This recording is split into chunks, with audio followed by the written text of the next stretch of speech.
الحمد لله كفى وسلام على عباده الذين اصطفى أما بعد.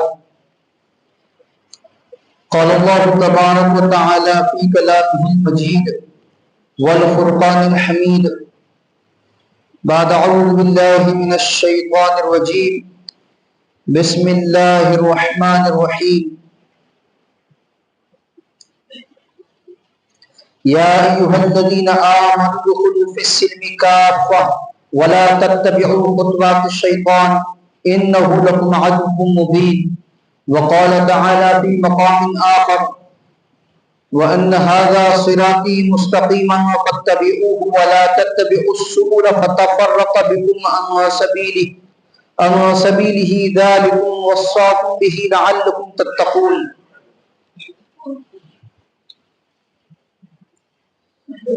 وقد ورد في الخبر عن النبي الصادق الأبر أنه قال من أحدث في أمرنا هذا فليس منه فهو رد. رواه البخاري. وقال النبي صلى الله تعالى عليه وسلم فإن خير الحديث كتاب الله وخير الهدي هدي محمد صلى الله تعالى عليه وسلم وشر الأمور محدثاتها وكل بدعة ضلالة. رواه مسلم. وقال النبي صلى الله تعالى عليه وسلم إنكم ستحدثون ويحدث لكم فكل محدثة ضلالة وكل ضلالة في النار أو كما قال عليه الصلاة والسلام. اللهم صل على سيدنا محمد وعلى آل سيدنا محمد بارك وسلم. اللهم صل على سيدنا محمد وعلى آل سيدنا محمد بارك وسلم.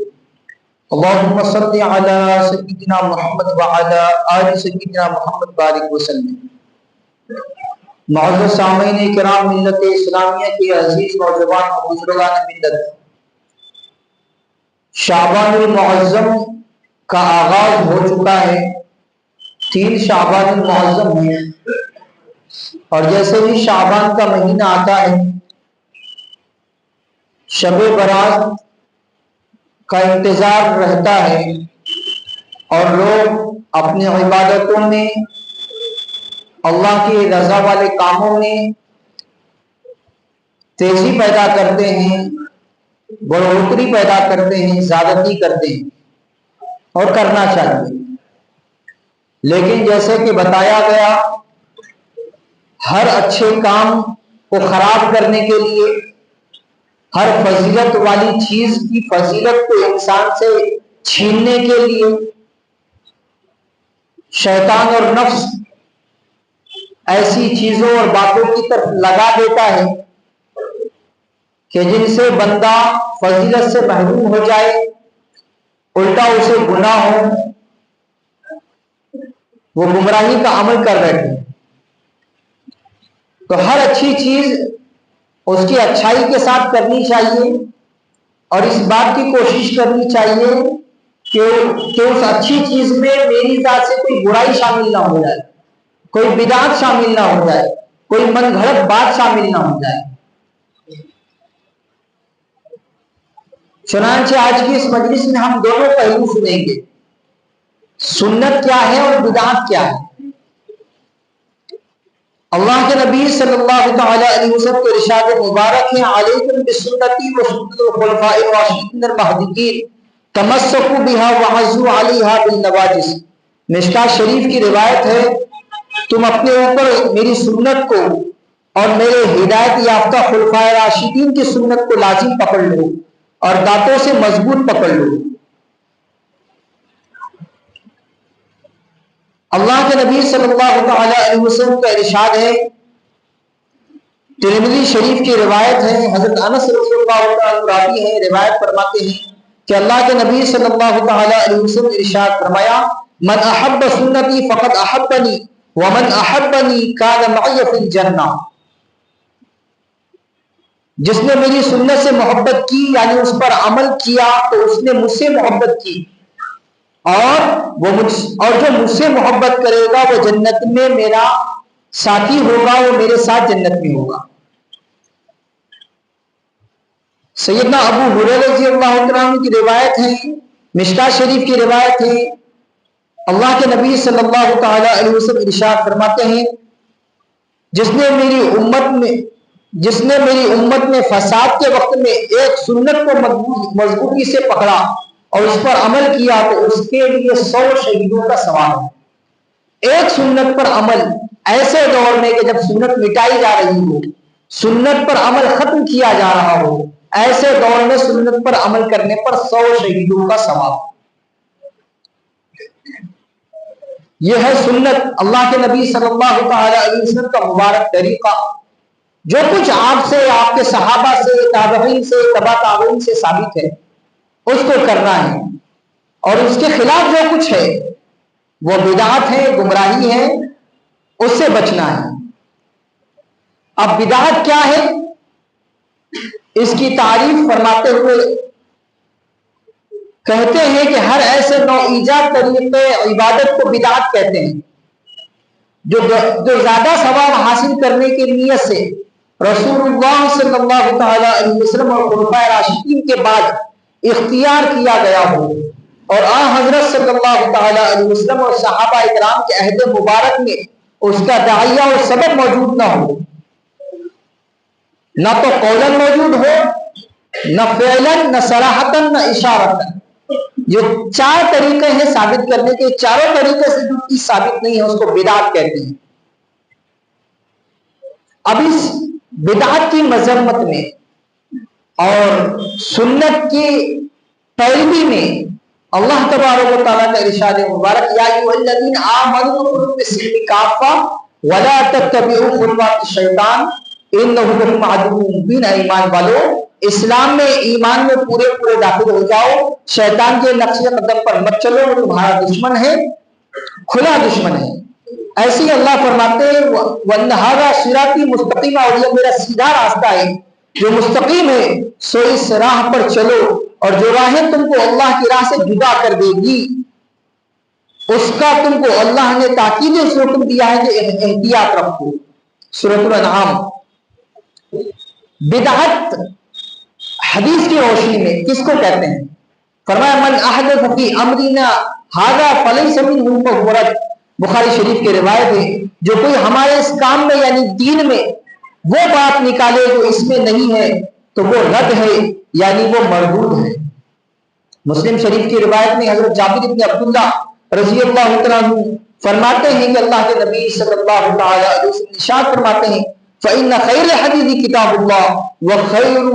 ہدی ہدی محمد صلی اللہ تعالی علیہ وسلم وشر الامور محدثاتها وکل بدعۃ ضلالہ۔ بہترین کلام اللہ کی کتاب ہے، بہترین طریقہ اور طرز عمل محمد رسول اللہ صلی اللہ تعالی علیہ وسلم کا طریقہ ہے اور طرز عمل ہے، اور بدترین چیز نو ایجاد بدعتیں ہیں،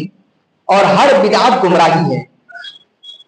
حضرت عبداللہ بن مسعود رضی اللہ عنہ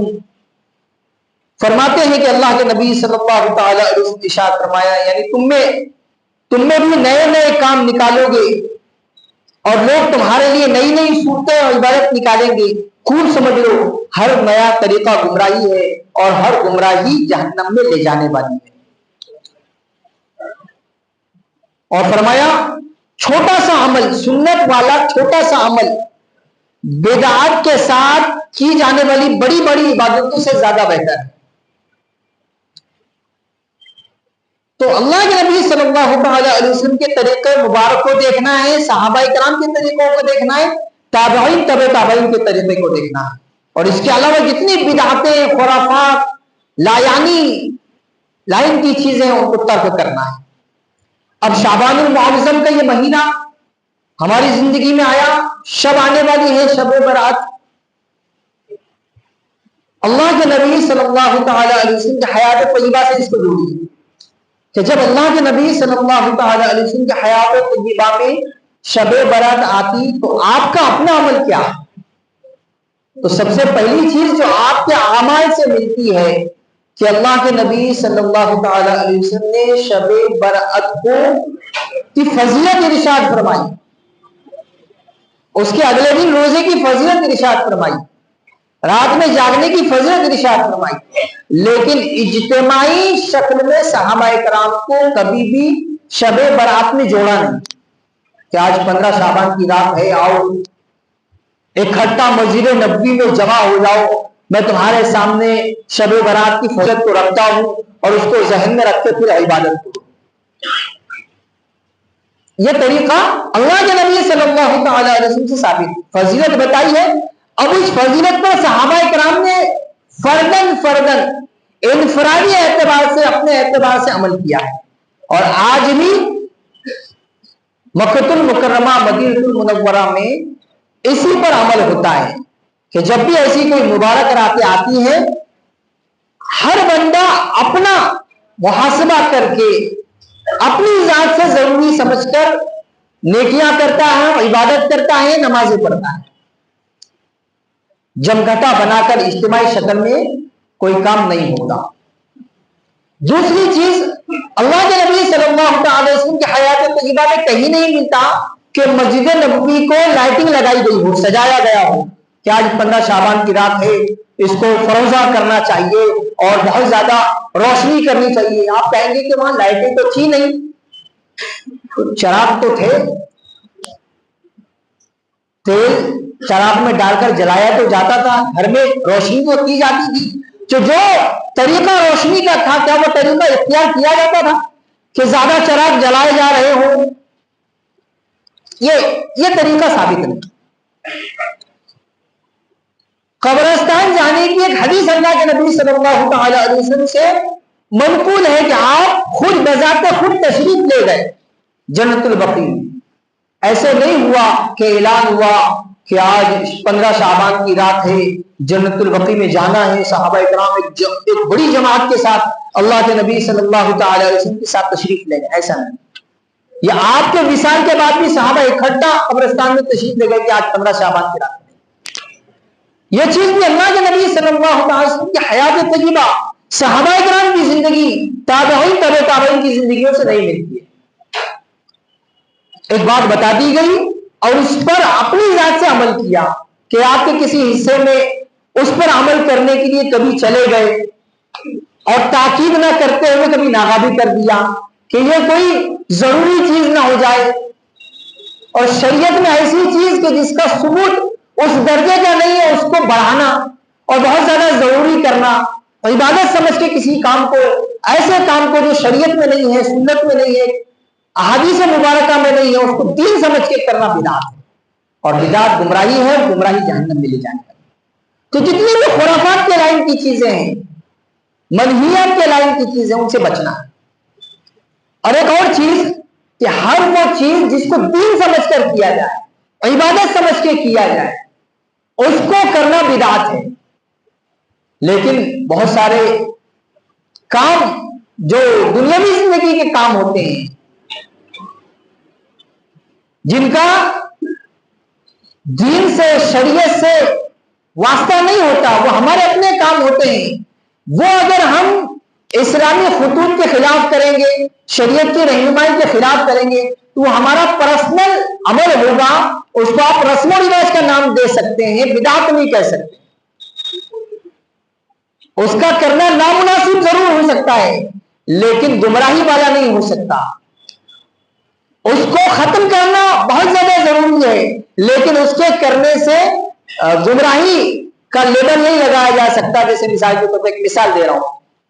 ہمارے یہاں پر عموماً ہوتا ہے کہ شادی بیاہ کے موقع پر کچھ دن پہلے سے ہی کچھ رسم و رواج والی چیزیں چل پڑتی ہے، ہلدی کی رسم، مہندی کی رسم، رجیگی کی رسم،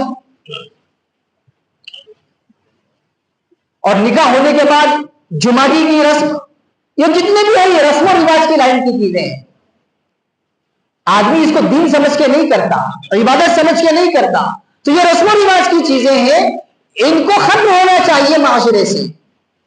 لیکن ان کے کرنے سے ایسا نہیں کہ بدعت کا مرتکب آدمی ہوگا اور بدعت گمراہی جہنم میں لے جانے والی ہے، تو یہ ایسا عمل کر رہا ہے کہ جو اس کو جہنم میں لے جانے والا، ایسا نہیں۔ یہ دونوں کی کنڈیشن کو سمجھنے کی ضرورت ہے۔ ابھی جو آپ کے سامنے باتیں رکھی گئی شعبان سے متعلق، یہ بدعتیں تھیں،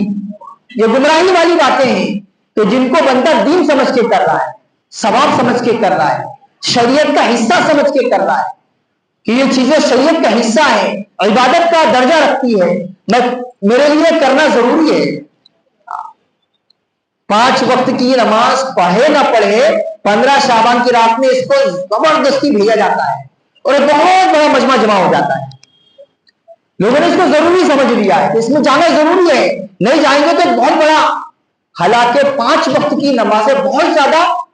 اس سے کہیں گنا زیادہ ضروری ہے، فرض ہے، ان کا اہتمام ہونا چاہیے، اور مجمع کی تعداد اتنی ہی ہر نماز میں ہونی چاہیے جتنا شب کی راتوں میں ہوتی ہے۔ جاگنے کی راتوں میں ہماری تعداد جو مسلمانوں کی ہوتی ہے وہ تعداد عام فرض نمازوں میں ہونی چاہیے، کیونکہ دن بھر کی 5 نمازیں فرض ہیں، ان کی طرف دھیان اور توجہ ہونی چاہیے۔ تو جتنے بھی خرافات کی، بدعات کی لائن کی چیزیں، ان سے بچنا ہے، اور اس کے لیے بہترین چیز ہے اللہ کے نبی صلی اللہ تعالی علیہ وسلم کی حیات طیبہ، صحابہ اکرام کی زندگیاں، تابعین اور تبع تابعین کی زندگی، اس میں ہم دیکھیں کہ ہمارا یہ جو کام جس کو ہم دین سمجھ کے کرنے جا رہے ہیں، شریعت سمجھ کے کرنے جا رہے ہیں، ثواب سمجھ کے کرنے جا رہے ہیں، نیکی سمجھ کے کرنے جا رہے ہیں، چاہیے اللہ کے نبی صلی اللہ تعالی علیہ وسلم کی حیات طیبہ میں ملتا ہے، صحابہ اکرام نے اس کو کیا ہے، تابعین تبع تابعین کی زندگیوں میں یہ عمل دکھتا ہے، اگر ملتا ہے تو کرنا چاہیے، بہت اچھی بات ہے، لیکن اگر نہیں ملتا ہے، انہوں نے نہیں کیا ہے، تو اپنی طرف سے اس کو دین، شریعت اور سنت سمجھ کر کرنا بدعت ہے، بدعت گمراہی اور گمراہی جہنم میں لے جائے۔ جتنے بھی بدعت قسم کی چیزیں ہیں، زندے مردے کی عید نام دیا جاتا ہے 15 شعبان کی رات کو، اس کا بھی کوئی ثبوت نہیں ہے، کہیں بھی نہیں ملتا ہے کہ ایسی کسی نام سے پکارا گیا ہو، بدعت ہے۔ مخصوص قسم کی ڈشز اس میں بنائی جاتی ہیں، کھانے بنائے جاتے ہیں، بدعت ہے۔ اگر ضروری سمجھ کے کیا جا رہا ہے، ثواب سمجھ کے کیا جا رہا ہے، نیکی سمجھ کے کیا جا رہا ہے، بدعت ہے۔ اس پر خصوصاً ایسے تو عام دنوں میں آپ کھانا آتے ہیں تو بسم اللہ میں نہیں پڑھ پاتے، بہت سارے لوگ ہیں جو بغیر دعا پڑھے کھانا کھا لیتے ہیں، لیکن اس دن جو پکے گا اس پر فاتحہ کھانی ہوگی، ضروری طور پر فاتحہ دیے جائیں گے، اور اس کو ضروری سمجھا جائے گا، اور یہ تصور کیا جائے گا کہ اس کا ثواب ہمارے مرحومین کو پہنچتا ہے، یہ تصور کیا جائے گا کہ ہمارے مرحومین آج کی رات ہمارے گھر آتے ہیں، وہ کھانا کھاتے ہیں، یہ سب فضولیات کی باتیں ہیں، اس کا شریعت سے کوئی لین دین نہیں۔ ہر ایسی بات، ہر ایسی چیز جو شریعت اور سنت سے ثابت نہیں ہے، اس کو دین اور شریعت سمجھ کے کرنا بدعت ہے، اور بدعت سے بچنے کی ضرورت ہے، کیونکہ بدعت گمراہی ہے، اور گمراہی جہنم میں لے جانے والی ہے۔ تو ایسی جتنی بھی چیزیں ہماری زندگی میں آ رہی ہے، ان کی انوارات کو، ان کی برکات کو، ان کی فضیلتوں کو پانے کے لیے ضروری ہے کہ ہم لایانی چیزوں سے بچتے ہوئے جو جیسا ثابت ہے ویسا ہی کرنا ہے، جس درجے میں ثابت ہے اسی درجے میں کرنا ہے، اس سے زیادہ بڑھانا بھی غلط، اس سے نیچے گرانا بھی غلط، سرے سے، جیسے بہت سارے غیر مقلدین کا ماننا ہے کہ یہ رات ہی نہیں ہے، اس کی کوئی فضیلت ہی نہیں ہے، یہ بھی غلط ہے، اور اس کو بہت زیادہ اوپر کا درجہ دے دینا، فرض کے درجے میں اعمال کو رکھنا، یہ بھی غلط ہے۔ تو جو چیز جس درجے کی ہے اس درجے میں رکھنا چاہیے، یہ اہل سنت والجماعت کا موقف ہے کہ جو چیز جس درجے کی ہے اس درجے میں اس کو رکھا جائے، اسی درجے میں اس پر عمل کیا جائے، نہ اس سے گھٹایا جائے نہ اس سے بڑھایا جائے۔ اللہ تبارک و تعالیٰ کہنے سے زیادہ عمل کی توفیق عطا فرمائے۔ وآخر دعوانا الحمدللہ رب العالمین، والصلاة والسلام علی سید الانبیاء والمرسلین صلی اللہ تعالی علیہ وسلم۔